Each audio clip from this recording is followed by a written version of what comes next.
మిత్రులందరికీ నమస్తే. ఆహ్, దాదాపు ఒక 6 నెలల ముందు, 8 నెలల ముందు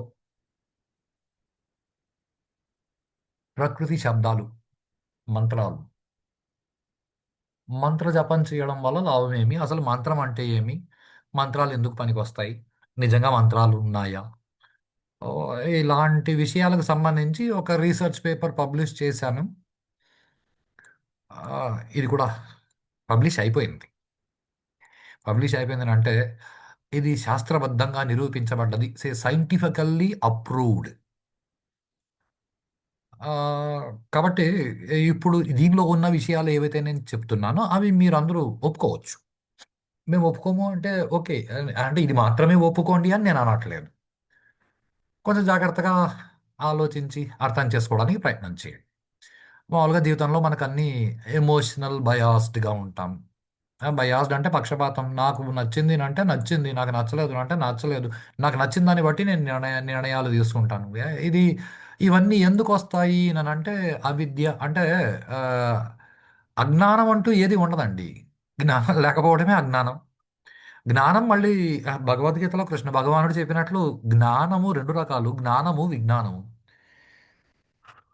అంటే మనకి పదాలు ఎప్పుడూ అలవాటు పడలేదు. మనం అర్థాలు వెతకలేదు. ఏదో భగవద్గీత అంటే ఎవరో చనిపోయినప్పుడు బండిలో పెట్టుకొని పోయేది. తస్య హి ధ్రువం మృత్యుః అది తప్ప మిగతావి మనకి ఎలాగూ పోతాము కదా! అన్న ఒక్క భావన తప్ప మనకి భగవద్గీత ఓ ముక్క బుర్రకెక్కలేదు. Be clear. నాకు భలే బుర్రకెక్కిందని కాదు. మీతో అన్నాను. 63 సార్లు భగవద్గీత సాధన చేశాను. ప్రతిసారి నాకేమనిపించిందంటే ఇంతకంటే గొప్ప సాధన లేదు అని నాకనిపించేది. రెండోసారి సాధన చేసినప్పుడు ఛీ! మొదటిసారి సాధన చేసినప్పుడు నేను దీన్ని సరిగా సాధన చేయలేదు. ఇప్పుడు నాకు కరెక్ట్‌గా అర్థమైంది. ఇప్పుడు ఇలా సాధన చేస్తానని అలా చేశా. అంటే ఇప్పటికి దాదాపుగా 63 స్థాయిలలో నా బుద్ధి కుశలతని భగవద్గీత అనేది పెంచింది. మొన్న ఈ మధ్యనే 64సారి దాన్ని సాధన మొదలుపెట్టాను. సాధన మొదలుపెట్టిన వెంటనే నాకేదేదో అర్థమైపోయింది. అర్థమైపోయింది కాబట్టి నాకర్థమైనది అది సబబే అని నాకర్థమయ్యి మా గురువుగారి అనుగ్రహంతో ఇంకొక పేపర్ రాస్తున్నాను. అది అయిపోయింది. అది కూడా పబ్లిష్ అవ్వచ్చు ఇంకొక 2, 3 నెలల్లో, 6 నెలల్లో. ఎందుకనంటే దాన్ని అందరూ కలిసి చదివి అప్రూవ్ చేస్తే కానీ అది పబ్లిష్ అవ్వదు. సరే. జ్ఞాన విజ్ఞాన యోగము అన్న వెంటనే నేను మామూలుగా చెప్తూ వచ్చిన విషయాలున్నాయే. అంటే ఇప్పుడు జ్ఞానం గొప్పదా? విజ్ఞానం గొప్పదా? ఇదొక పనికిమాలిన ప్రశ్న వస్తది. జ్ఞాన విజ్ఞాన యోగము అంటే ఆహ్ ఈ రెండిటికి ఇంగ్లీష్‌లో ఒకటే పదం వాడతారండి. ఇది కొంచెం జాగ్రత్తగా పెట్టుకోండి. నాలెడ్జ్. ఇది ఇంగ్లీష్ వాళ్ళకి అలా తేడాలు తెలియవు కాబట్టి వాళ్ళు అలాంటి పదాలు వాడేస్తారు. ఆహ్, మనం కరెక్ట్‌గా అర్థం చేసుకోవడానికి ప్రయత్నం చేస్తాం. ఏదో విద్య గురించి మాట్లాడుతూ నేను 2 పదాలు వాడుతూ వచ్చాను. ఒకటి పరావిద్య, 2 అపరావిద్య అని. పరావిద్య అంటే జ్ఞానము. అపరావిద్య అంటే విజ్ఞానము. అంటే విజ్ఞానము గొప్పది కాదు సార్ అనొద్దండి. అసలు జ్ఞానం లేకపోతే విజ్ఞానం దేనికి పనికిరాదు. సో, పరావిద్య జ్ఞానము, అపరావిద్య విజ్ఞానము.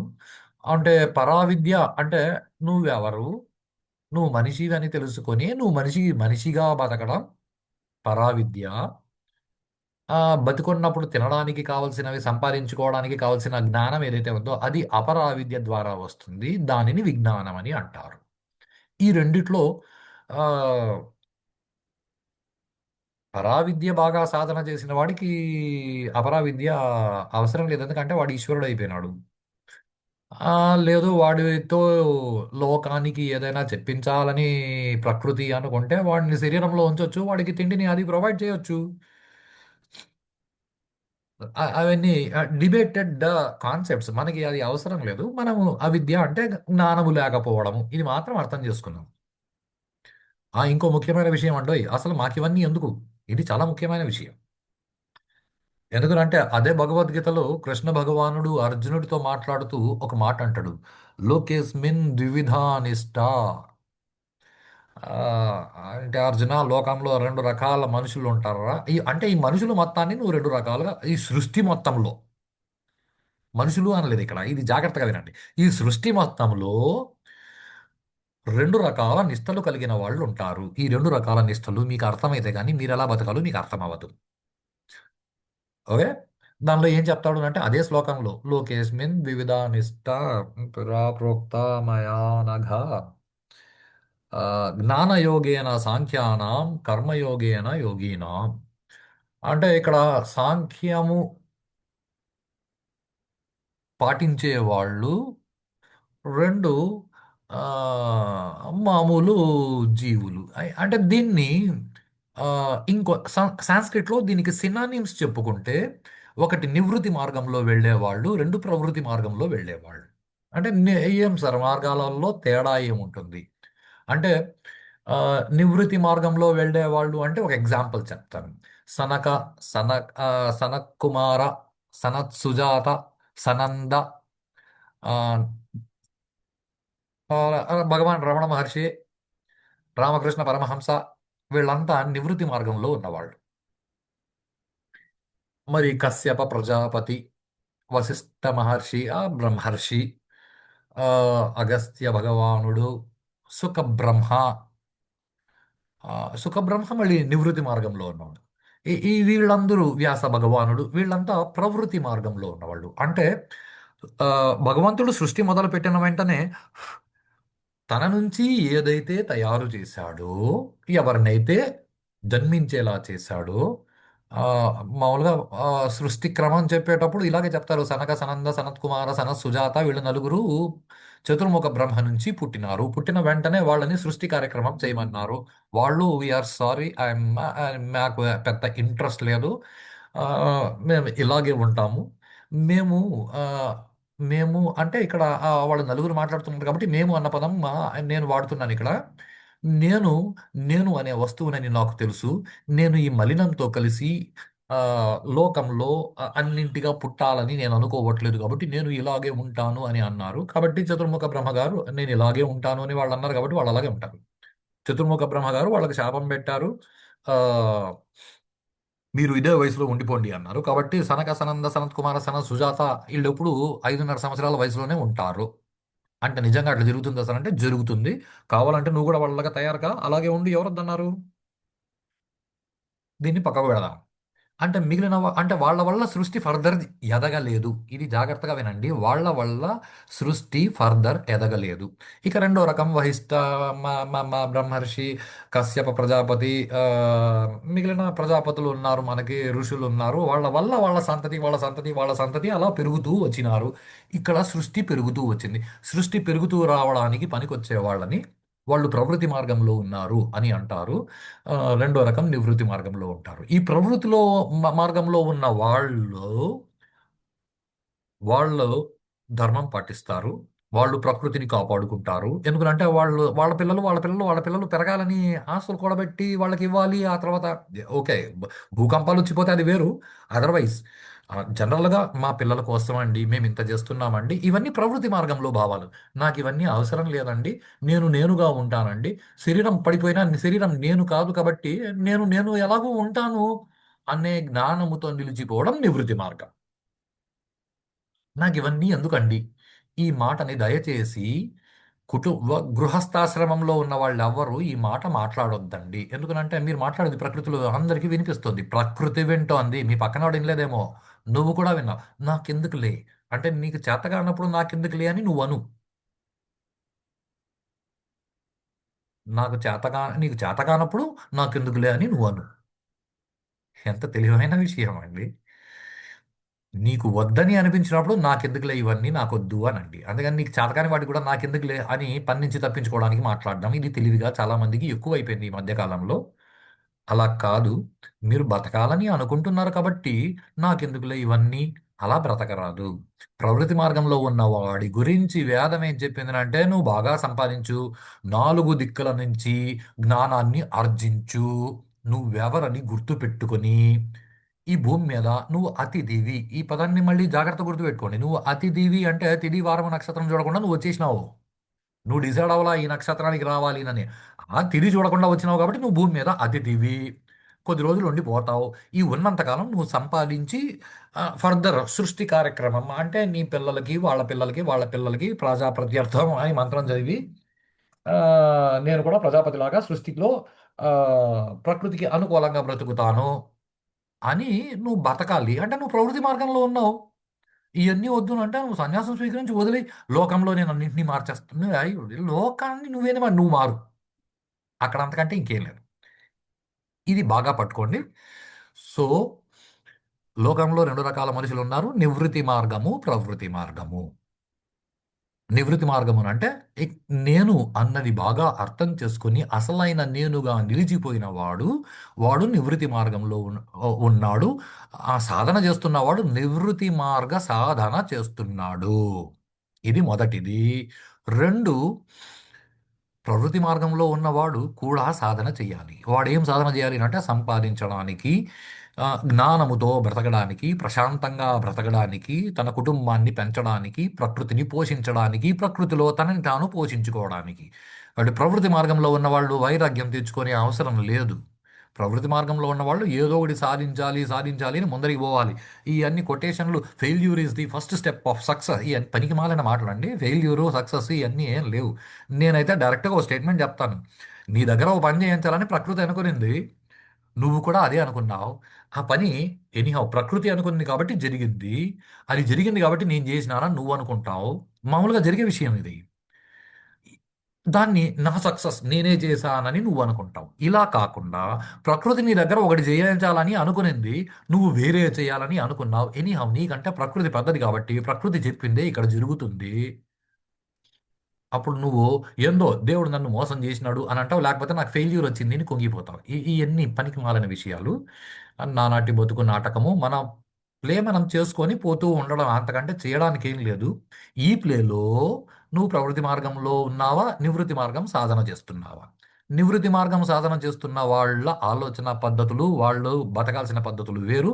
ప్రవృత్తి మార్గంలో ఉన్న వాళ్ళు ఎప్పుడు నాకు అది కావాలి, నేను సంపాదించాలి, నేను ధర్మంగా బతకాలి, నా చుట్టుపక్కల ఉన్న అందరినీ బతికించుకోవాలి, ఎందుకంటే వాళ్ళందరూ ఉంటే కానీ మనకు పొద్దుపోదు. ఒంటరిగా అడవిలో కూర్చోలేరండి. నివృత్తి మార్గంలో ఉన్న వాళ్ళు అడవిలోకి వెళ్ళి కూర్చుంటారు. కాబట్టి మనమంతా ప్రవృత్తి మార్గంలో ఉన్నాం కాబట్టి మనం అర్థం చేసుకోవాల్సిన పద్ధతులు వేరు. ఇప్పుడు ఇది ఏదైతే నేను మీకు చెప్పబోతున్నానో ఈ సైంటిఫిక్ పేపర్, ఇది ప్రత్యక్షంగా చాలా మంది అనుభవించిన విషయాలు, అనుభవించి స్టడీ చేసి రాసిన విషయాలు. అంతేగాని ఏదో పుస్తకాల్లో ఉన్నాయి కదా అని నేను చూసి రాసిన విషయాలు కాదు. భారతదేశపు అధ్యాత్మ విద్య వేరు. అధ్యాత్మ సాధక అంటే సెల్ఫ్ సెంట్రిక్ ప్రాక్టీషనర్ స్పిరిచువాలిటీ కాదు. ఇక్కడ ఏం బయాస్డ్ ఏం లేదు. ఇక్కడంతా ఒకవేళ బయాస్డ్ అని అనిపిస్తే అనుకోండి, మామూలుగా బయట వింటూ ఉంటారు ఏదో మంత్రాలకు చింతకాయలు రాలుతాయా, సినిమా డైలాగులు. నీకు చేతనైతే సాధన చేయి, రాలుతాయి. నీకు అది చేత కాలేదు. మరి ఎలా చేయాలి? ఏమన్నా ఏమన్నా అక్కడ బాబా ఉత్తర భారతదేశంలో కూడా ఇలాగే అంటారు. భారతదేశం ఉత్తర భాగంలో కూడా మంత్ర జపనేసి ఆం ఉగితే హైక్యా, అంటే ఆ మంత్రాలు చెప్తే పండ్లు మాగిపోతాయి. మాగుతాయి. మనకు అంత చేత కాదు. ఇది మన ప్రాబ్లం, మంత్రం ప్రాబ్లం కాదు. ఇది కొంచెం జాగ్రత్తగా ఆలోచించండి. నిదానంగా వెళ్దాం లోపలికి. ఒకసారి మా గురువు గారి దగ్గరికి వెళ్ళాను. వెళ్ళాక అక్కడ కూర్చున్నాను. అక్కడ ముందర వంగి కూర్చోవాలి అంతే. అక్కడ నిలబడి పోజులు కొట్టడం అనే సినిమా థియేటర్కి వెళ్ళారు. కాసేపు అయిన తర్వాత మా గురువు గారు అక్కడ ఎవరికో సైగ చేశారు. ఎవరు? నాతో పాటు ఆ, ఆ, నేను నన్ను క్యాజువల్ విజిటర్గా పెట్టుకున్నారు మా గురువు గారు. నేను రెగ్యులర్గా మా గురువు గారి దగ్గర ఉండలేకపోతున్నానని నాకు బాధ. సరే, ఆ విషయాన్ని పక్కకు పెట్టి అక్కడ రెగ్యులర్గా మా గురువు గారి దగ్గర ఉన్న ఆయన శిష్యులు, సహపాఠీలు, నాకంటే గొప్పవాళ్ళు, నాకంటే ఎక్కువ పుణ్యం చేసుకున్న వాళ్ళు, వాళ్ళు ఏదో రెండు మామిడి పళ్ళు తీసుకొచ్చి వాటిని నీట్గా అక్కడే కడిగి వాటిని నీట్గా కోసి మా గురువు గారి ముందర పెట్టారండి. మా గురువుగారు అడిగారు. ఆయన కూర్చొని తినడం మొదలు పెట్టారు మా గురువుగారు. మా గురువుగారు తినడం మొదలు పెట్టారు. ఇది నా అనుభవం, నేను చెప్తున్నాను, మీరు కూడా ఆలోచించండి. మా గురువుగారు సగం తిన్న తర్వాత ఎట్లుంది టేస్ట్ అని నన్ను అడిగారు. నా కర్మ, ఆయన తిని నన్ను టేస్ట్ అడిగితే నేనేం చెప్తాను? నేను అదే మాట అన్నాను. అంటే గురువుగారు, నేను తింటే దాని రుచి ఎలా ఉంది చెప్పగలను గాని మీరు తింటే నేనెలా చెప్తాను అంటే మా గురువుగారు డైరెక్ట్ అడిగారు. ఏ మామిడి పండు తింటుంటే నువ్వు చూస్తున్నావు కదా. అంటే గురువుగారు కళ్ళతో గ్రహించడం వేరు, నాలుకతో గ్రహించడం వేరు కదా. నాలుకతో గ్రహిస్తే నేను రుచి చెప్పగలను, కళ్ళతో గ్రహిస్తే నేను ఎలా చెప్తాను అన్నాను. నేను ఏ సందేహం అడగలేదు మా గురువుగారిని. జనరల్గా అందరికీ వచ్చే సందేహమే, మంత్రాలకు చింతకాయ రాలతాయా. ఈ సందేహం నా మనసులో పెట్టుకుని వెళ్ళాను. వెళ్తే మా గురువు గారు నాకు ఇచ్చిన అనుభవం ఇది. దాన్ని నువ్వు టంగ్తో టచ్ చేయాలి నాన్న, ఐస్తో కాదు అని కంటిన్యూషన్ మా గురువుగారు చెప్పారు. మంత్రం కూడా అంతేనన్నా. దాన్ని ఊరికే నేను అర్థం చేసుకున్నాను, నాకు అక్షరాలు అర్థమైనాయి అది కాదు. అసలు మంత్రం అంటే మననశీలత్వాత్, అంటే నువ్వు మనసులో తలుచుకుంటూ ఉండాల్సిన వస్తువు. మంత్ర మననశీలత్వాత్, దాన్ని నువ్వు మనసులో తలుచుకుంటూ ఉండాలే తప్ప దాన్ని నేను ఏందేందో చేస్తాను అంటే అది అలా కాదు. ఒకసారి చెప్తాను అని నీ మనసు ఎక్కడ ఉంది? నీ మనసు అక్కడ లేకుండా నువ్వేందో నేను మంత్రం చెప్పినా చింతకాయ రాలేదంటే రాలదు. నువ్వు కళ్ళతో చూసి మామిడి పండు రుచి చెప్పనట్లు ఇది కూడా అంతే.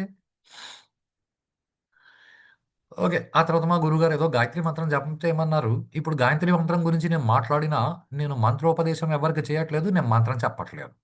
నేను ఆ అక్షరాలు ఉచ్చరిస్తున్నాను. మోరెవర్, నేను చెప్పింది మాత్రమే కరెక్ట్ అని నేను అనట్లేదు. ఇది చాలా జాగ్రత్తగా గమనించండి. గాయత్రి మంత్రానికి కొన్ని వందల అర్థాలున్నాయి. కొన్ని వేల భావాలున్నాయి. నా మార్గములో నాకు అర్థమైన విషయాన్ని నేను చెప్పాను. ఇది మాత్రమే కరెక్ట్ అని నేను అనట్లేదు అని ఇదే పేపర్లో నేను రాశాను కూడా. ఓకే. నేను కొన్ని రోజులు సాధన చేశాను. నాకు కుదరలేదు. మా గురువుగారి దగ్గరికి వెళ్ళి, గురువుగారు నా మనసు నిలవట్లేదు. అంటే మా గురువుగారు, అప్పుడు నువ్వు ఏదో ఆర్మ్డ్ ఫోర్సెస్‌లో పని చేస్తుంటివి కదరా! ఆ రోజు ఏమైంది అన్నారు. ఏదో చెప్పాను. అమ్యునేషన్ ప్రాక్టీస్ చేశాము. ఓకే. ఇవన్నీ నా కథలెందుకు? చాలా డైరెక్ట్‌గా చెప్తానండి. నా కథలో అవసరం లేదు. కాన్సంట్రేషన్‌తో చేయలేదు నాన్న నువ్వు. నువ్వు కాన్సంట్రేషన్‌తో చెయ్యి అన్నారు. కాన్సంట్రేషన్ అంటే ఎలా ఉంటుందంటే బ్యాంక్‌కెళ్ళి డబ్బులు కట్టేసిరా అన్నారు. నేను బ్యాంక్‌కెళ్తే అక్కడ పాపం క్యాషియర్ కూర్చొనున్నాడు. క్యాషియర్ కూర్చొనుండి క్యాషియర్ క్యాష్ కౌంట్ చేస్తున్నాడు. ఆ పక్కన కస్టమర్లందరూ ఏదో మాట్లాడుకుంటున్నారు.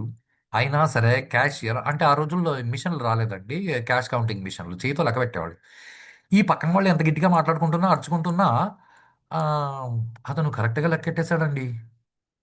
అంటే చుట్టుపక్కల డిస్టర్బెన్స్‌లు ఉన్నా కూడా నువ్వు కాన్సంట్రేట్ చేయాలని అనుకుంటే, ఆ పని పట్ల నీకు శ్రద్ధ పుడితే నువ్వు అలా కాన్సంట్రేట్ చేస్తావు. నేను దానికి ఒక షార్ట్‌కట్ పద్ధతి ఎంచుకున్నానండి.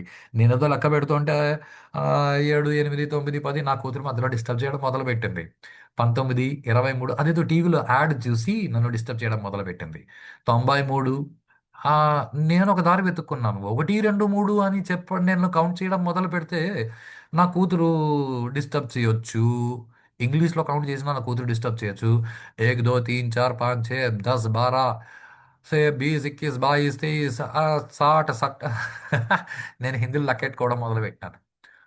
హిందీ ఏదో నాకు అలవాటైంది కాబట్టి నేను లెక్కెట్టుకున్నా. ఆల్టర్‌నేట్ పద్ధతి.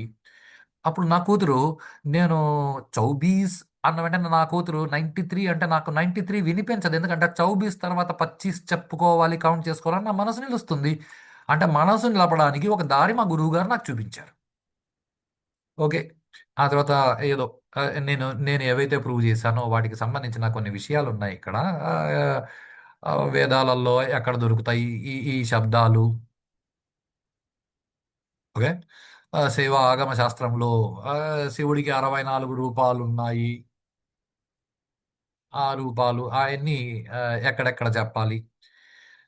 ఏదో మామూలుగా ఒకసారి కలిసినప్పుడు మా గురువుగారు చెప్పారు. ఆహ్, రాహువు జ్యోతిషంలో రాహువు సరిగా లేదు అనంటే, అంటే ఎవరిదైనా ఆహ్, గోచార స్థితిలో కానీ, గ్రహచార స్థితిలో కానీ రాహువు సరిగా లేడు అనంటే హనుమకు సంబంధించిన పూజ చేయండి అని ఏదో కథ చెప్పారు మా గురువుగారు. ఎనీహౌ ఈ కథలన్నీ అందరికీ తెలిసినవే. ఆ కథలు కాస్త పక్కకు పెట్టి అసలు పద్ధతుల్లోకి వెళ్ళిపోతాం. ఎందుకంటే మనకు కావాల్సింది పద్ధతులు. మనకి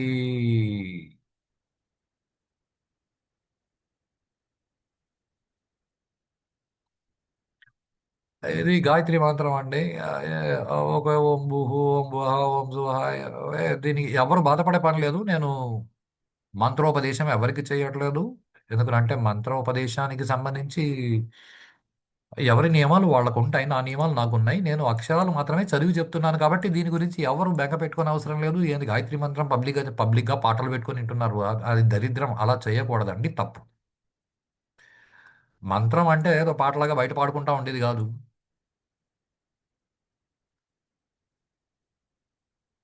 ఓకే. ఈ మంత్రాలన్నీ ఎక్కడున్నాయి అని అంటే సైంటిఫిక్‌గా ప్రూవ్ చేయాలి అంటే అవన్నీ లిటరేచర్ రివ్యూ చేసినవి పెట్టాల్సి ఉంటుంది. వాటికి రెఫరెన్స్‌లు పెట్టాల్సి ఉంటుంది. సరే ఓకే. అవన్నీ పక్కకు పెట్టి ఏదో గాయత్రి మంత్రం నేను జపం చేయడం మొదలుపెట్టానండి. రోజు 108 సార్లు జపం చెయ్యి అన్నారు. 108 ఎందుకు నన్ను అడగొద్దండి. ఏదో చెప్పినారు చేసినాను అంతే. నా పద్ధతులు నావి. మీ పద్ధతులు మీవి. మీ గురువు గారు మీకేం చెప్తే మీరు ఏ మంత్రం చెప్తే ఆ మంత్రాన్ని ఎన్ని సార్లు చెప్తే అన్ని సార్లు మీరు జపం చేసుకోండి. మీ గురువుగారు మిమ్మల్ని ఉద్ధరిస్తారు. మీ గురువుగారు మిమ్మల్ని ఉద్ధరిస్తారని మీరు నమ్మండి అని నేను చెప్తున్నాను. మీరు నన్ను నమ్మండి అని చెప్పట్లా. మీరు నన్ను నమ్మితే ప్లీజ్ నేను చెప్తున్నాను. మీ గురువుగారు మిమ్మల్ని ఉద్ధరిస్తారు. మీరు మీ గురువుగారు ఏం చెప్తే దాన్ని గుడ్డిగా నమ్మి ఫాలో కండి. ఏం బెంగ పెట్టుకునే పని లేదు. వాళ్ళు ఉద్ధరిస్తారు. ఓకే. దీనిలో ఈ 108 సంఖ్య గురించి నాకు సంబంధం లేదండి. 108 సార్లు అన్నాను. 108 సార్లు చేస్తున్నాం. నేను దానికి మ్యాథమెటికల్ అనాలిసిస్ ఇవ్వాలని నేను అనుకోలేదు. ఆ తర్వాత అది 108 పోయిందనుకోండి. అది వేరు. ఎనీహౌ ఆహ్, దాన్ని చాంట్ చేస్తుంటే మా గురువుగారు అన్నారు, "నువ్వు గట్టిగా మంత్ర జపం చేయరా. గాయత్రి మంత్రం నువ్వు గట్టిగా చెప్పు. మాల పెట్టుకో. గట్టిగా చెప్పు." ఓకే. గట్టిగా చెప్పడం మొదలుపెట్టాను. గట్టిగా చెప్తుంటే ఓకే. బానే ఉండింది. కొన్ని రోజులు సాధన సాగిన తర్వాత మనసు కొంచెం నిలవడం మొదలైంది. నిలవడం మొదలైంది గాయత్రి మంత్రం మీద. ఎందుకనంటే అక్కడ చాలా పెద్ద ప్రాబ్లమ్స్ వస్తాయి. మంత్రజపం చేయడం మొదలుపెట్టిన వెంటనే నాకొక్కడికి కాదు, మంత్రజపం మొదలుపెట్టిన ప్రతి ఒక్కడికి ప్రాబ్లమ్స్ వస్తాయి. ఎందుకనంటే మనకి బయట ప్రపంచంలో చెప్పేవాళ్ళు దండిగా ఉంటారు. అసలు గాయత్రి అన్న పేరు ఎందుకు పెట్టినారు అంటే గాయతే త్రికాలే త్రికాలే ఏం లేదండి. నన్నైతే మా గురువుగారు 24 గంటలు జపం చేయమన్నారు. 24 గంటలు జపం చేసుకుంటూ ఉండేవాడిని. గాయతే త్రికాలే కాదు. గాయత్రి అంటే గాయతం త్రాయతే ఇది గాయత్రి. అంటే దాన్ని నువ్వు చెప్తూ ఉంటే, పాడుతూ ఉంటే కాదు, చెప్తూ ఉంటేది. ఇక్కడ సంస్కృతం మనకు తెలియాలి. త్రాయతే అంటే తరింపజేస్తుంది. అంటే నివృత్తి మార్గంలో ఉన్నవాడికి ఆత్మజ్ఞానం ఇస్తుంది. ప్రవృత్తి మార్గంలో ఉన్నవాడికి వాడి కోరికలు తీరుస్తుంది. వాడి మనసుని నిలుపుతుంది. చివరిగా మోక్షానికి వాడు అర్హత పొందే స్థాయికి పెంచుతుంది. ఇది గాయత్రి అన్న పదానికి అర్థం. ఇది నేను చెప్పలేదండి. వేదం చెప్పింది. సో, ఎనీహౌ అది ఎలా ఉంటుందనంటే, గట్టిగా జపం చేయడం మొదలుపెడితే, ఆ తర్వాత కొద్ది రోజులకి అది మంద జపంగా మారుతుంది. అది ఏ మంత్రమైనా కానీ, ఆ తర్వాత చిత్త జపంగా మారుతుంది. ఇక ఇవి కొన్ని కొత్త పదాలుంటాయి. ఆహ్, గట్టిగా జపం చేయడం మొదలుపెడితే కొన్ని రోజుల తర్వాత అది మంత్ర జపం అవుతుంది. ఆ తర్వాత కొన్ని రోజులకి చిత్త జపం అవుతుంది. ఈ పదాలు కొంచెం జాగ్రత్తగా గమనించు. జపం అంటేనే గట్టిగా చేయాల్సినది. ఉచ్చస్వరంతో జపం చేయాలి. చేస్తూ ఉంటే మంత్రం మీద మీ మనసు నిలుస్తుంది. కానీ ఇక్కడ ఒక ప్రాబ్లం ఉంది. మీరు మంత్రజపం చేసేటప్పుడు మీకు కౌంట్ ఇస్తారు. కౌంట్ లేకుండా జపం చేయకూడదా అనంటే ఆహ్, నివృత్తి మార్గంలో ఉన్నవాడికి కౌంట్ అవసరం లేదు. నివృత్తి మార్గంలో ఉన్నవాడికి కౌంట్ అవసరం లేదు. వాడు కౌంట్ లేకుండానే జపం చేస్తాడు. ప్రవృత్తి మార్గంలో ఉన్నవాడు ఖచ్చితంగా కౌంట్‌ని బేస్ చేసుకొనే జపం చేయాలి. గురువుగారు ఎన్ని కౌంట్ ఇస్తే అన్ని చేయండి. 108 1000 108 ఎన్ని చేస్తే బాగుంటుంది? అది కాదు. నువ్వు 108 2 సార్లు చేసినా 108, 108 అనే కౌంట్ చేసుకో. మీ గురువుగారు ఏది చెప్తే నీకు అది కరెక్ట్. ఎందుకంటే నీ బుద్ధిని బట్టి మీ గురువుగారు చెప్తారు. ఓకే. మా గురువుగారు అయితే నాకు 108 సార్లు జపం చేయను. 108 సార్లా అన్నారు. యాహ్! లెక్క పెట్టుకోవాలంటేనే మాలిచ్చినారు. మాల పెట్టుకొని జపం చెయ్యి. అండ్ కొన్ని విషయాలు కొంచెం జాగ్రత్త పడండి ప్లీజ్. జపానికి వాడే మాలని ఆభరణంగా ధరించొద్దు. ఆభరణంగా ధరించే మాలతో నువ్వు ఎప్పుడైనా జపం చేసుకున్నా దోషమేం లేదు. ఆభరణంగా అంటే మెడలో నేను రుద్రాక్ష మాల వేసుకొని తిరుగుతాను అనే మాలని నువ్వు ఎప్పుడైనా గతి లేక మంత్రజపానికి, కౌంటింగ్‌కి వాడుకుంటే దానివల్ల పెద్ద దోషమేం జరగదు కానీ, రెండిటికి ఒకటే మాలని వాడొద్దు. మంత్రజపానికి వాడే మాల దాని లెక్క వేరు. ఆభరణంగా వాడే మాల లెక్క వేరు. వీలున్నంత వరకు జపానికి వాడే మాలని మీరు ధరించొద్దు. ఎందుకు ఏమి అంటే అది మీరు మీ గురువులను అడిగి తెలుసుకోండి. అన్ని కారణాలు మనకు అవసరం లేదు. మనం ప్రస్తుతం మంత్రం గురించి మాట్లాడుకుంటాం. అది కాస్త మందజపంగా మారుతుంది. మందజపంగా మారుతుంది అంటే నువ్వు గట్టిగా ఏదైతే నమో నారాయణ నమో నారాయణ చివరికి ఈ మందజపంలో అది ఏదో ఒక రాగంలాగా అవుతుంది. అని వస్తుంది తప్ప ఓం నమో నారాయణాయ రాదు. ఇది మామూలు జపానికి మంద జపానికి ఉన్న తేడా. ఇప్పుడు ఈ మంద జపం నీకు అలవాటు కావాలండి. ఈ మంద జపం చాలా సులభం అండి. అంటే అనడం చాలా సులభం అండి. నీ మనసు దాన్ని తలుచుకుంటుందా లేదా అన్నది ముఖ్యం. అంటే నీ నోట్లోంచి ఆ శబ్దం వచ్చేంతసేపు నీ మనసులో ఆ మంత్రం తిరగాలి. నీ మనసులో తిరగాలి, పెదవుల మీద కాదు. అంటే పెదవుల మీద తిప్పితే కానీ మనసుతో తిప్పే స్థాయికి మనం ఎదగలేం. అది ఒకసారి కూడా మనసుతో ఏ స్థాయిలో తిరుగుతోంది అని అంటే నీ పెదవుల్లోంచి ఆ శబ్దం రావడం ఆపేసి ఏదో అన్నట్లు శబ్దం వస్తుంది అనే స్థాయికి నువ్వు రావడానికి అని నేను ఎందుకు అనాలండి? నేను రావడానికి నాకు దాదాపుగా 2-3 సంవత్సరాలు పట్టిందండి. నేను ఒక చేతకాని వాడిని. కాబట్టి నాకు 2-3 సంవత్సరాలు పట్టింది. మీరు తీవ్రంగా సాధన చేయండి. ఏమో 2-3 నెలల్లో రావచ్చు, 6 నెలల్లో రావచ్చు, సంవత్సరం లోపు వచ్చేయొచ్చు. నాది మందబుద్ధి, కొంచెం నిదానమైంది. No problem. కానీ ఆ తర్వాత అది చిత్తజపంగా మారుతుందండి. చిత్తజపంగా మారింది అంటే నీ మనసులో ఆ మంత్రం తిరుగుతూ ఉంటుంది. పెదవుల కదలిక కూడా ఉండదు. పెదవుల కదలికగా ఉండదు. ఇది చాలా జాగ్రత్తగా పట్టుకోండి. అసలు ఈ చిత్త జపం మొదలైంది అంటే నీ మనసు మంత్రాన్ని పట్టేసుకునింది అని అర్థం. నీకు సిద్ధి దొరికే సమయం అంటే మంత్ర సిద్ధి లభించే సమయం దగ్గరికి వచ్చిందని అర్థం. ఈ చిత్త జపం సాధించడానికి అంటే మనం ప్రయత్నం చేస్తే కుదరదండి. ఆ మంత్రం మనల్ని అనుగ్రహిస్తే చాలా త్వరగా జరుగుతుంది. అది అనుగ్రహించాలంటే మనకి ఏకాగ్రత ఉండాలి. ఏకాగ్రత అంటే ఆ ఒక్కటి తప్ప మిగతా విషయాలు నేను పట్టుకోననేలా మనం ఉండాలి. క్యాష్ కౌంటర్లో చుట్టుపక్కల వాళ్ళు మాట్లాడుతున్న క్యాషియర్ కరెక్ట్గా 8, 9, 10, 11, 12, 13 ఎలా అయితే నోట్లు లెక్క పెడుతున్నాడు. 500 నోట్లైనా వాడు అలాగే లెక్క పెడతాడు. ఏ మంత్రమైనా వాడు 1, 2, 3, 4 అనే కౌంట్ చేస్తాడు విత్ ఫుల్ కాన్సన్ట్రేషన్. అలా మనం మంత్రం మీద కాన్సన్ట్రేట్ చేయాలి. అలా చేస్తూ పోతూ ఉంటే మన ప్రమేయము లేకుండానే మనసులో ఆ మంత్రం తిరుగుతూ ఉంటుంది. ఎలా అంటే ఏదో ఆ, ఒక పాటని రెగ్యులర్గా ఒక 10 సార్లు వినేశారు, 20 సార్లు వినేశారు అనుకోండి. ఒక 5-6 రోజులు రెగ్యులర్గా అదే పాట వింటే 10 రోజో 15 రోజో మీరు వంటింట్లో నిలబడుకొని ఏదో ఆనియన్ కట్ చేస్తుంటే కూడా మీ మనసులో అదే రాగం తిరుగుతుంది. అలా మీ మనసులో మంత్రం తిరుగుతుంది. అంటే మీకు జపం చేయడం బాగా తెలుసు. మీరు అప్పుడెప్పుడో విన్న పాటలు కూడా అంటే ఈ మధ్య కాలంలో 2-3 రోజుల్లో మీరు ఏదైనా ఒక పాటని 2-3 సార్లు వింటే మీ మనసులో అదే పాట తిరుగుతుంది. మీ మనసులో అదే పాట తిరుగుతుంది అనేంత గొప్ప స్థితిలో మీ మనసు ఉంది అంటే ఏ మంత్రమైనా కూడా మీరు అలా మీ మనసులో తిప్పేయగలరు. ఆ స్థితి మీకు ఆల్రెడీ తెలుసు. కానీ మంత్రాలకు చింతకాయలు రాలుతాయా అని వాళ్ళు ఎవరో అన్నారు కాబట్టి మనకెందుకులే అని మనం అనుకుంటాం అంతే. అదర్వైజ్ ఇది అందరికీ చాలా సులభమైన పద్ధతేనండి. అది కాస్త ఎక్కువైందనుకోండి చిత్త జపం. అది ఎలా ఉంటుందంటే ఆ, మీరు నిద్రపోతూ ఉంటారు. బాగా నిద్రలో ఉంటారు. నిద్రలో కూడా మీరు మంత్రజపం చేస్తూ ఉంటారు. ఒక్కొక్కసారి మీ మనసు లోపల మంత్రాన్ని పట్టుకొని ఉండొచ్చు. బయట ఎవరికి తెలియదు కదా అని అనుకోవద్దు. ఒక్కొక్కసారి మీకు తెలియకుండా మీ పెదవులు కదలడం మొదలుపెట్టి మీలోంచి గట్టి గట్టిగా మంత్రాలు కూడా బయటకు వస్తూ ఉంటాయి. అదే మంత్రమే బయటకు వస్తూ ఉంటుంది మళ్ళీ మళ్ళీ మళ్ళీ మళ్ళీ. అలా కూడా జరిగిపోతుంది. అలా ఏ రోజు జరిగిందో ఆ రోజు ఆ మంత్రం మీకు దర్శనం ఇవ్వడం మొదలవుతుంది.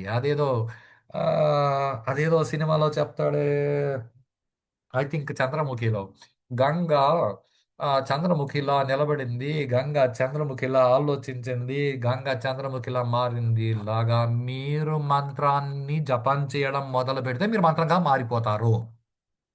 ఇది చాలా మందికి అనుభవం. మీరు కూడా కావాలంటే పొందొచ్చు.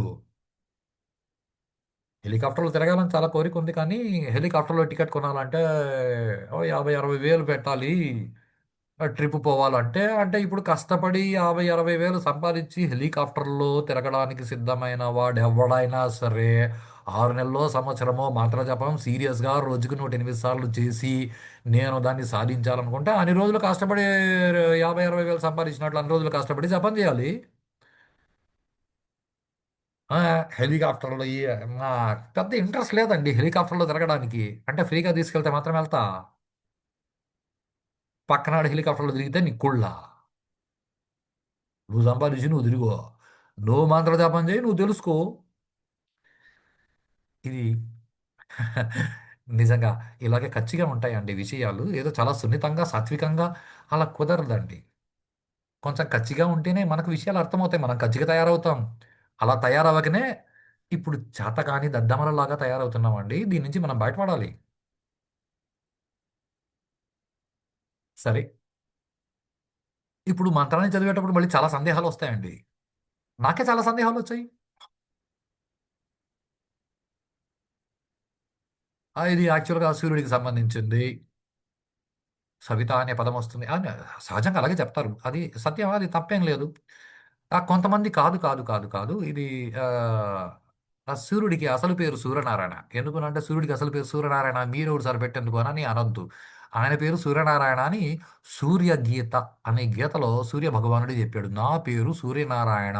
మా తాతగారి పేరు కలిపి నన్ను సూర్యనారాయణ అని పిలుస్తారు. అంటే దీన్ని తాత్వికతః మేము చెప్పుకుంటాం సార్. అంటే విష్ణువే సూర్యుడిగా కనిపిస్తున్నాడు అని చెప్పుకో, నష్టమేం లేదు. నువ్వెలా పట్టుకుంటే నీకు అలా కనిపిస్తాడు ఆయన. ఆహ్, కానీ బేసిక్ ట్రెడిషన్‌లో ఏం చెప్తారు అంటే అది సూర్యుడికి సంబంధించింది అని చెప్పిన ఆ గాయత్రి మాత అంటే ఆ అమ్మవారు పంచముఖి గాయత్రి 5 తలలు కలిగిన అమ్మవారు అని చెప్తారు. కాదు కాదు సావిత్రి అని ఒక దేవత ఉంది. ఆవిడది అని కొంతమంది అంటారు. కాదు కాదండి. మేము శాక్తేయంలో మేము అమ్మవారిని ఉపాసన చేస్తాం. అది లలితాదేవిది అని అంటారు. ఇప్పుడు గాయత్రి మాత్రం ఇంతకీ ఎవరిది? Is a big question. అది శివుడిదని మాత్రం ఎవరు చెప్పరు. గాయత్రి మంత్రం శివుడిదని ఎవరు చెప్పలేదండి. గాయత్రి మంత్రం ఇది అమ్మవారిది అని అంటారు. ఆ పక్కనే సావిత్రి అమ్మవారిది. అంటే గావిత్రి అమ్మవారు, సావిత్రి అమ్మవారు వేరే వేరేనండి. ఇప్పుడు వీళ్ళిద్దరిలో ఎవరి గొప్ప? ఇది సహజంగా అందరికీ వచ్చే అనుమానమే. నాకు కూడా ఇలాగే వచ్చింది.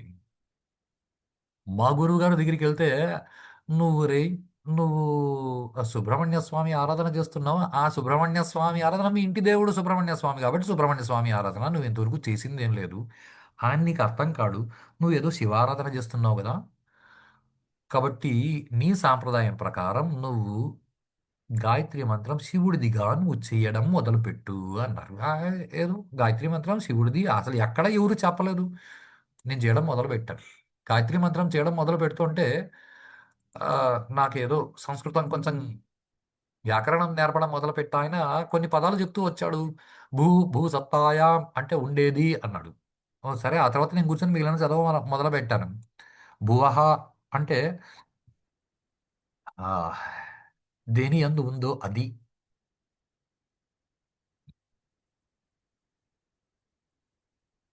సువహ అంటే సు అన్న ధాతువు నుంచి పుట్టింది.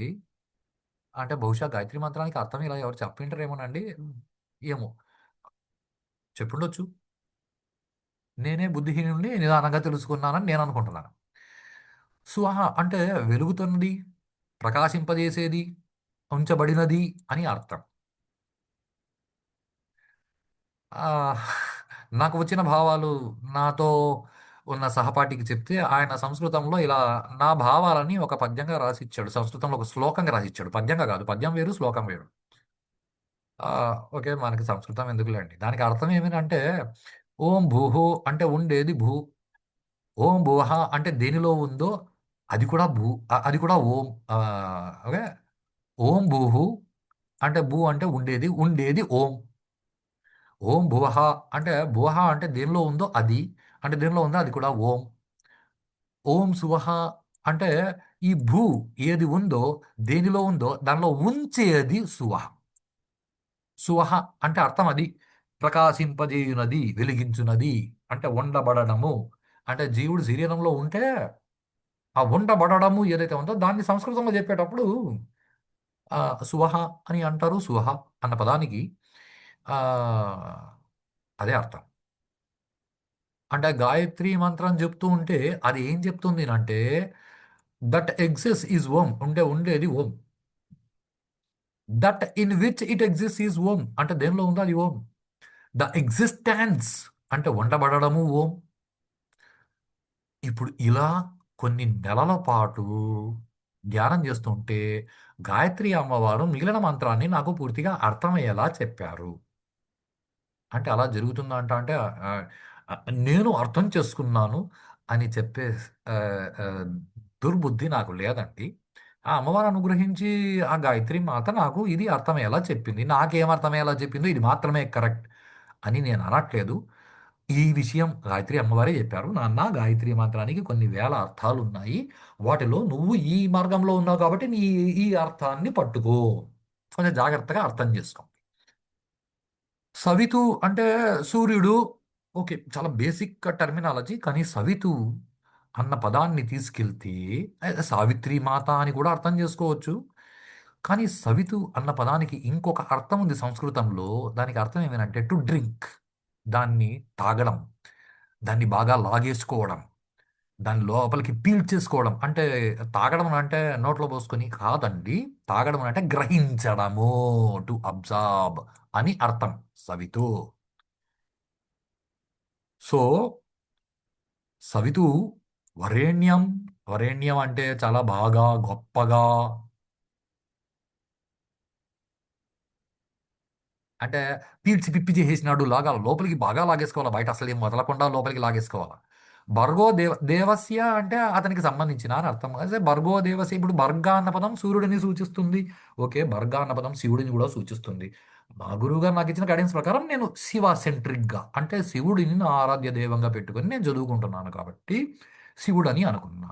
సో భర్గ, శివుడికి భర్గ అనే పేరు ఎందుకు ఉంది సార్ అంటే, భర్గ అంటే అజ్ఞానం తీసేసేవాడు అని అర్థం.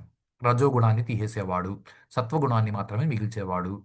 ఇలా చాలా అర్థాలు ఉన్నాయి.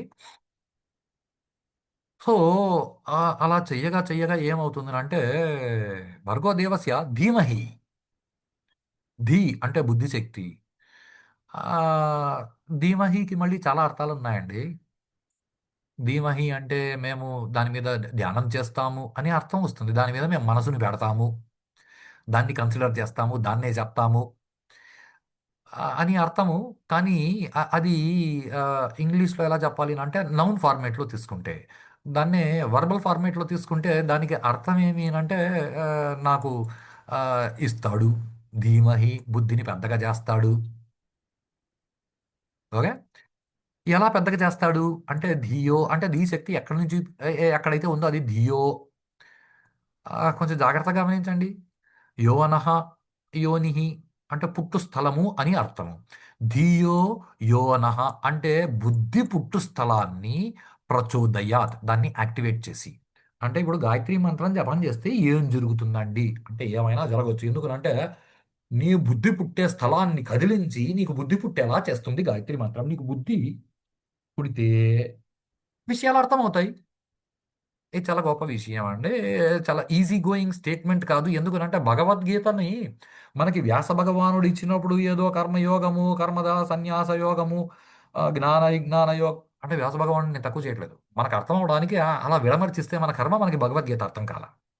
కానీ భగవద్గీత మొత్తం మీద కృష్ణుడు అర్జునుడికి చెప్పేటప్పుడు ఒక మాట అంటాడు, బుద్ధియోగం దదామ్యహం, నీకు బుద్ధియోగాన్ని ఇస్తా ఉన్నాను రా అన్నాడు. అంటే ఈ 18 అధ్యాయాలు చదివితే గానీ, ఈ 18 యోగాలు అర్థమైతే గానీ బుద్ధియోగం మనకు రాదు. ఇవన్నీ చెప్పడం చాలా భగవద్గీత 700 శ్లోకాలు అంతే. ఒక శ్లోకంలో ఒక పదం అర్థమైతే పిచ్చెక్కుతుందండి. అది అంత సులభమైన విషయం కాదు.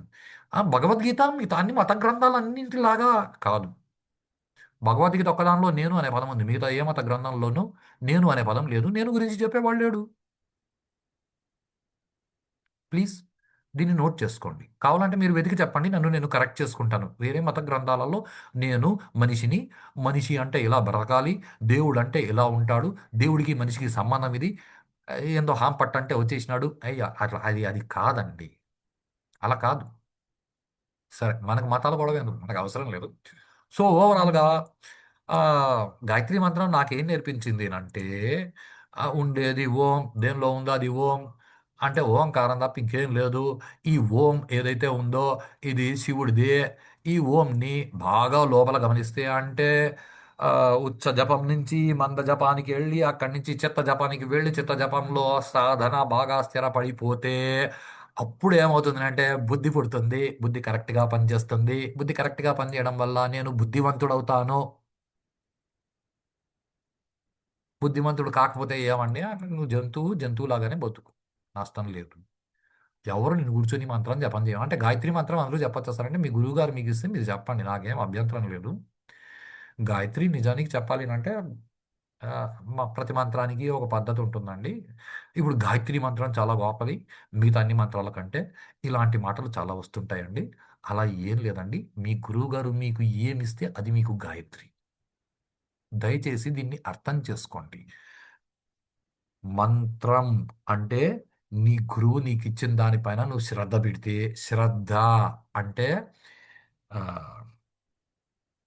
నాకు ఇది తప్ప ప్రపంచంలో ఇంకోటి అవసరం లే, చచ్చినా నష్టంలా నేను ఇదే చేస్తాను అనేంత ఏకాగ్రతతో గురువు మీద నమ్మకంతో నువ్వు చేస్తే దాన్ని శ్రద్ధ అంటారు. అంటే నిజంగా ఇది చేస్తే నాకు అది వస్తుందా అని చేస్తే నువ్వు చెయ్యవు. ఎందుకంటే నీ కాన్సన్ట్రేషన్ అంతా అది వస్తుందా మీద ఉంది కానీ ఇది చేయడం మీద లేదు. కర్మణ్యం అధికారస్తే సామాన్య జనాలకి ఘంటసాల గారు చెప్పినట్లు కర్మ మీద నీకు అధికారం ఉంది కానీ ఫలితం మీద లేదు. కనీసం అలా అయినా అర్థం చేసుకో భగవద్గీతని. గాయత్రి మాత్రం అందరూ చెప్పచ్చు అంటే ఐఎమ్ సారీ, దాని గురించి నేను నిర్ణయం తీసుకోవట్లేదు.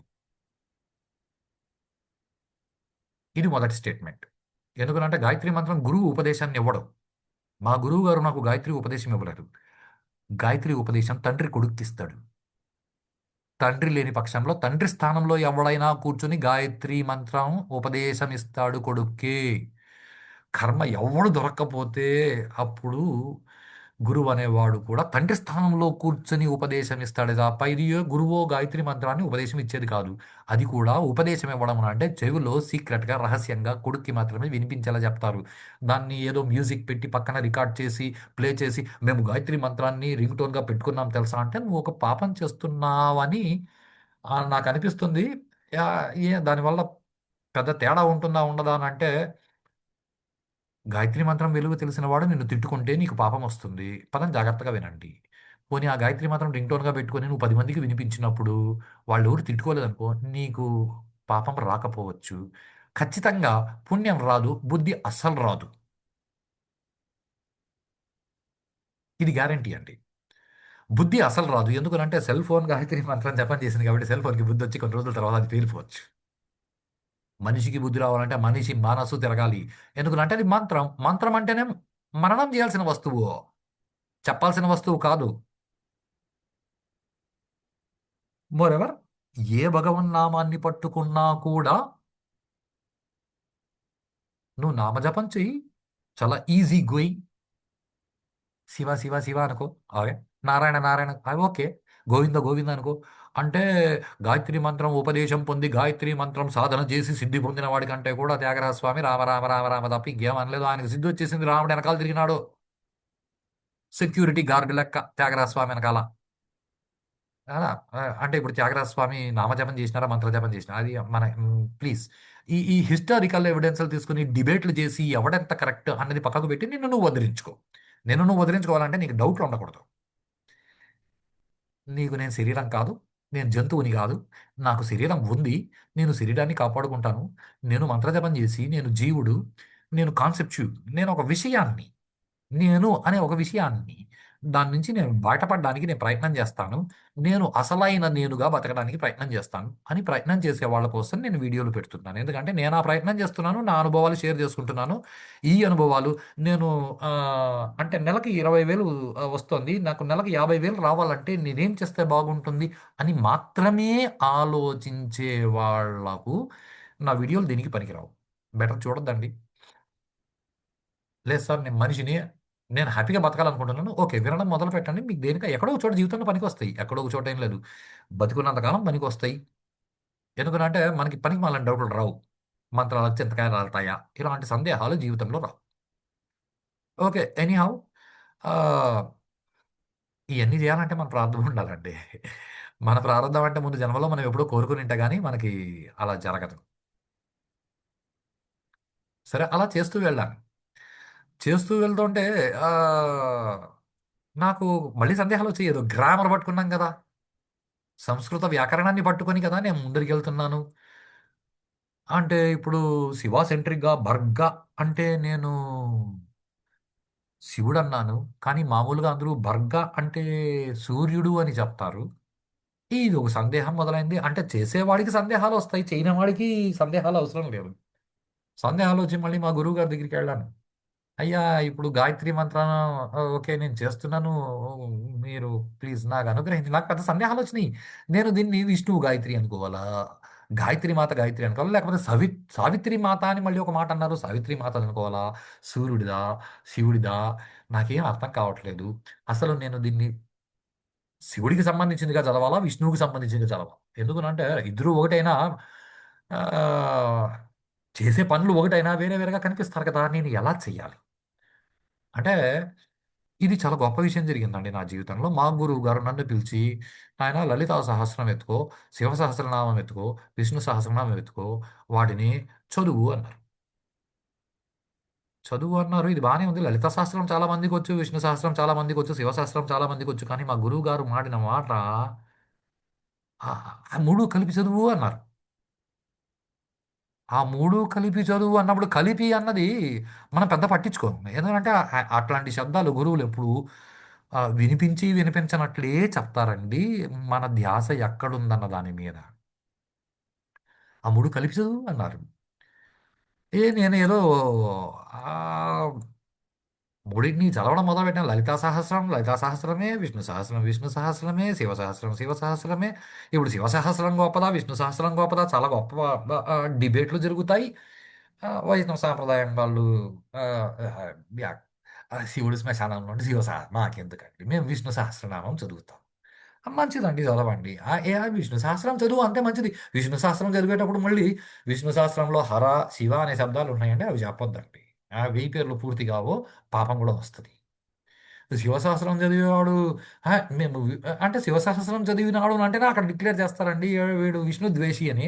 వాడు విష్ణువుని ద్వేషించకపోయినా విష్ణు ద్వేషి అని అంటారు. ఇది మన కర్మ. ఎందుకనంటే మనకి మన బుర్రల్లో ఇలాంటివి ఫీడ్ చేసి పెట్టినారండి. ఆ! ఓకే. రాజకీయాలు ఎందుకు మాట్లాడాలి? నేను రాజకీయ పరంగా మాట్లాడట్లేదు. భావాల పరంగా మాట్లాడుతున్నాను. కమ్యూనిస్టులు పనికిమాలిన పుస్తకాలు రాసినారు. శైవులు, వైష్ణవులు కొట్టుకున్నారు. ఆహ్, ఒకరినొకరు చంపుకున్నారు అని వాళ్ళ పుస్తకాల్లో మాత్రమే ఉన్నాయి తప్ప బయట ప్రపంచంలో ఎక్కడ ఎవిడెన్సులు లేవండి. చరిత్రలో ఎక్కడ ఎవిడెన్సులు లేవు. శైవులు, వైష్ణవులు ఒకరినొకరు కొట్టుకు చచ్చినారు. కొన్నిసార్లు వైష్ణవులు శైవుల్ని చంపేశారు. కొన్నిసార్లు శైవులు వైష్ణవుల్ని చంపేశారు. ఇయన్నీ పనికిమాలిన మాటలండి. ఇవన్నీ ఎక్కడా లేవు. సో, ఈ ఈ విషయాలు ఎవడో ఏదో చెప్పినాడనేసి అదేదో సినిమాలో కమల్ హాసన్ గారు ఆహ్, ఆహ్, దేవుడు దేవుడు లేడని నువ్వు అనొద్దు అని హీరోయిన్ అంటే కమల్ హాసన్ గారు చాలా తెలివిగా, లాజిక్‌గా మాట్లాడతారు. దేవుడు లేడని నేనెక్కడన్నాను? ఉండుంటే బాగుండు కదా! అని మాత్రమే అన్నాను. అంటే ఇంత ఆహ్ ఎక్కువ తిట్టలేనండి. ఇంత పొరంబోకు తత్వాలు ఎవరికి ఉండవండి. కొంతమంది పనికిమాలిన పొరంబోకు ఎదవలకి ఇలాంటి మాటలొస్తాయి. చాలా తెలివిగా మాట్లాడినా అది వాళ్ళు మాట్లాడే మాటలు కాదండి. వాళ్ళకు వచ్చిన డబ్బు, వాళ్ళ సంస్కారము, వాళ్ళ దగ్గర అలా మాట్లాడిపిస్తే మనం వాటిని పెద్దగా పట్టించుకొని వావ్! భలే తెలివిగా చెప్పినారని అనుకునే అవసరం లేదు.